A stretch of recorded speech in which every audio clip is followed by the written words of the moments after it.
Guys, and welcome to Math Channel. We have one math expression here that we have to solve it like this.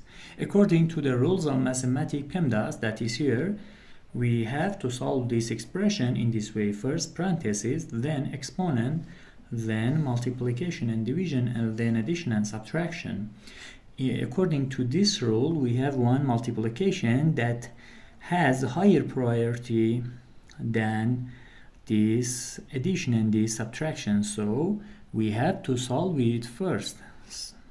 Now we have 5 times 7 gives us 35, and we had 1 plus here and negative 5 here over 6.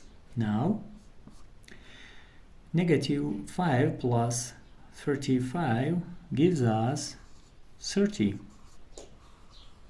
over 6. Now 30 over 6 gives us 5. Thank you for watching.